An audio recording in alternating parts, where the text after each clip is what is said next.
नमो भगवते वासुदेवाय नमः। ओम नमो नारायणाय नमः। जय श्री कृष्ण, जय श्री कृष्ण, जय श्री कृष्ण। बंधुजनों, आज हम ज्येष्ठ मास के शुक्ल पक्ष की एकादशी निर्जला एकादशी व्रत की कथा सुनेंगे। तो चलिए कथा प्रारंभ करते हैं। बोलिए जय श्री कृष्ण, जय श्री कृष्ण, जय श्री कृष्ण। युधिष्ठिर ने कहा, हे जनार्दन, ज्येष्ठ मास के शुक्ल पक्ष में जो एकादशी पड़ती हो, कृपया उसका वर्णन कीजिए। भगवान श्री कृष्ण बोले, हे राजन, हे राजेंद्र, इसका वर्णन परम धर्मात्मा सत्यवती नंदन व्यास जी करेंगे, क्योंकि ये संपूर्ण शास्त्रों के तत्वज्ञ और वेद वेदांगों के पारंगत विद्वान हैं। तब वेद व्यास जी कहने लगे, दोनों ही पक्षों की एकादशियों के दिन भोजन न करें। द्वादशी के दिन स्नान आदि से पवित्र हो फूलों से भगवान केशव श्री हरि विष्णु की पूजा करें। फिर नित्य कर्म समाप्त होने के पश्चात पहले ब्राह्मणों को भोजन देकर अंत में स्वयं भोजन करें। राजन, जनाना शौच और मरना शौच में भी एकादशी को भोजन नहीं करना चाहिए। यह सुनकर भीमसेन बोले, परम बुद्धिमान पितामह, मेरी उत्तम बात सुनिए। राजा युधिष्ठिर, माता कुंती, द्रौपदी, अर्जुन, नकुल और सहदेव ये एकादशी को कभी भोजन नहीं करते तथा मुझसे भी हमेशा यही कहते हैं कि भीमसेन, तुम भी एकादशी को न खाया करो, किंतु मैं उन लोगों से यही कहता हूँ कि मुझसे भूख नहीं सही जाएगी। भीमसेन की बात सुनकर व्यास जी ने कहा, यदि तुम्हें स्वर्ग लोक की प्राप्ति अभीष्ट है और नरक को दूषित समझते हो, तो दोनों पक्षों की एकादशियों के दिन भोजन न करना। भीमसेन बोले, महाबुद्धिमान पितामह, मैं आपके सामने सच्ची बात कहता हूँ, एक बार भोजन करके भी मुझसे व्रत नहीं किया जा सकता, फिर उपवास करके तो मैं रह कैसे सकता हूँ। मेरे उदर में वृक नामक अग्नि सदा प्रज्वलित रहती है, अतः जब मैं बहुत अधिक खाता हूँ तभी यह शांत होती है।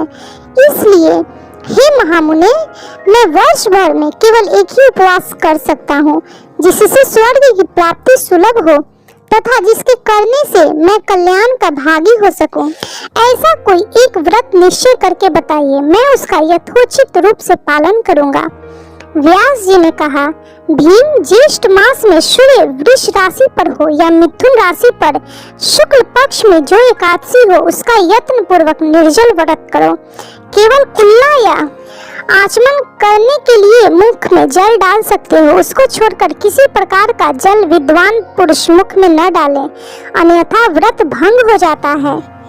एकादशी को सूर्योदय से लेकर दूसरे दिन के सूर्योदय तक मनुष्य जल का त्याग करे तो यह व्रत पूर्ण होता है। तदंतर द्वादशी को प्रातः काल में स्नान करके ब्राह्मणों को विधि पूर्वक जल और सुवर्ण का दान करे। इस प्रकार सब कार्य पूरा करके जितेंद्रिय पुरुष ब्राह्मणों के साथ भोजन करे। वर्ष भर में जितनी एकादशियां होती हैं, उन सबका फल निर्जला एकादशी के सेवन से मनुष्य प्राप्त कर लेता है, इसमें तनिक भी संदेह नहीं है।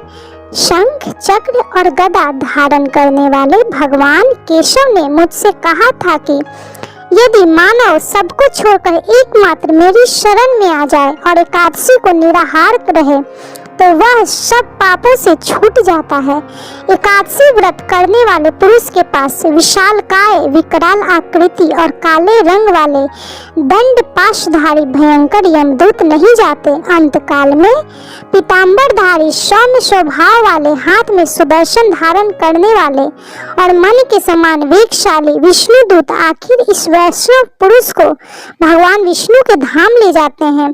अतः निर्जला एकादशी को पूर्ण यत्न करके उपवास और श्री हरि विष्णु का पूजन करो। स्त्री हो या पुरुष, यदि उसने मेरु पर्वत के बराबर भी महान पाप किया हो तो वह सब इस एकादशी व्रत के प्रभाव से भस्म हो जाता है। जो मनुष्य उस दिन जल के नियम का पालन करता है वह पुण्य का भागी होता है। उसे एक एक प्रहर में कोटि कोटि स्वर्ण मुद्रा दान करने का फल प्राप्त होता है। मनुष्य निर्जला एकादशी के दिन स्नान, दान, जप, होम आदि जो कुछ भी करता है वह सब अक्षय होता है। यह भगवान श्री कृष्ण का कथन है। निर्जला एकादशी का विधि पूर्वक उत्तम रीति से उपवास करके मानव वैष्णव पद को प्राप्त कर लेता है। जो मनुष्य एकादशी के दिन अन्न खाता है वह पाप का भोजन करता है।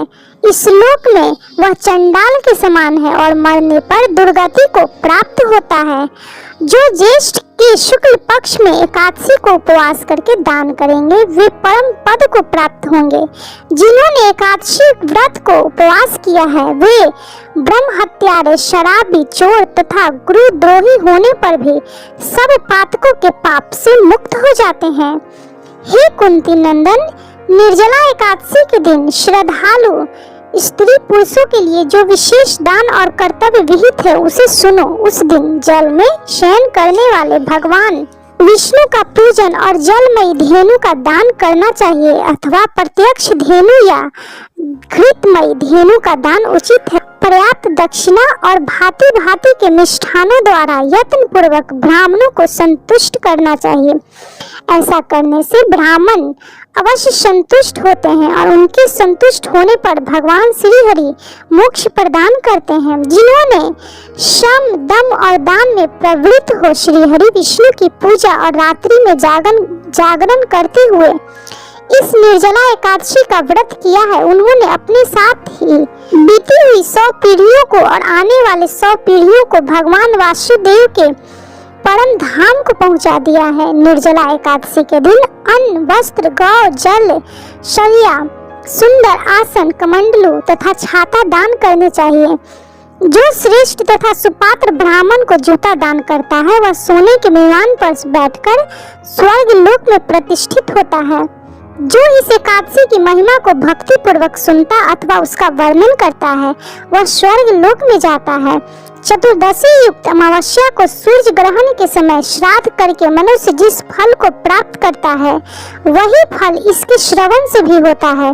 पहले दंत धारण करके यह नियम लेना चाहिए कि मैं भगवान केशव की प्रसन्नता के लिए एकादशी को निराहार रहकर आचमन के सिवा दूसरे जल का भी त्याग करूंगा।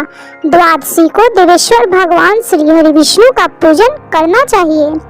गंध, धूप, पुष्प और सुंदर वस्त्र से विधि पूर्वक पूजन करके जल के घड़े के दान का संकल्प करते हुए निम्नांकित मंत्र का उच्चारण करें। देव देव ऋषिके संसारा नर्वतारक उदकुंभ प्रदानेन नयमाम परमा गतिम, अर्थात संसार सागर से तारने वाले हे देव देव ऋषिकेश, इस जल के घड़े का दान करने से आप मुझे परम गति की प्राप्ति कराइए। भीमसेन, ज्येष्ठ मास के शुक्ल पक्ष की जो शुभ एकादशी होती है उसको निर्जल व्रत करना चाहिए। उस दिन श्रेष्ठ ब्राह्मणों को शक्कर के साथ जल के घड़े का दान करने चाहिए। ऐसा करने से मनुष्य भगवान श्री हरि विष्णु के समीप पहुंचकर आनंद का अनुभव करता है। तत्पश्चात द्वादशी को ब्राह्मण भोजन कराने के बाद स्वयं भोजन करें। जो इस प्रकार पूर्ण रूप से पाप नाशनी एकादशी का व्रत करता है वह सब पापों से मुक्त हो अनामय पद को प्राप्त होता है। यह सुनकर भीमसेन ने भी इस शुभ एकादशी का व्रत आरंभ कर दिया। तब से यह लोक में पांडव द्वादशी के नाम से विख्यात हुई। भक्त को चाहिए कि वह अपनी कमजोरियों को अपने गुरुजनों या परिवार अपनी कमजोरियों से न छिपाएं, उन पर विश्वास रखते हुए अपनी समस्याएं उन्हें बताएं ताकि वे उसका कोई उचित उपाय बताएं तथा बताए गए उपाय पर श्रद्धा और विश्वास पूर्वक अमल करना चाहिए। अपने पितामह व्यास जी की कृपा से भीमसेन भी एक एकादशी का व्रत करके सभी एकादशियों का फल प्राप्त करके स्वर्ग लोक के भागी बने। इस प्रकार ज्येष्ठ मास के शुक्ल पक्ष की निर्जला एकादशी व्रत महात्म कथा संपन्न हुई। भगवान श्री हरि विष्णु इस कथा को सुनने वाले, सुनाने वाले या जिसके द्वारा भी इस कथा का महात्म्य कोई और सुने उसके सभी पापों को, कष्टों को दूर करें, उसके घर में सुख शांति और समृद्धि का वास करें। तो बोलिए जय श्री कृष्णा, जय श्री कृष्णा, जय श्री कृष्णा। बंधुजनों, यह निर्जला एकादशी व्रत कथा आपको कैसी लगी कमेंट जरूर करें। यदि वीडियो अच्छी लगी हो, कथा अच्छी लगी हो तो कृपया लाइक, शेयर और सब्सक्राइब करना बिल्कुल भी ना भूलें।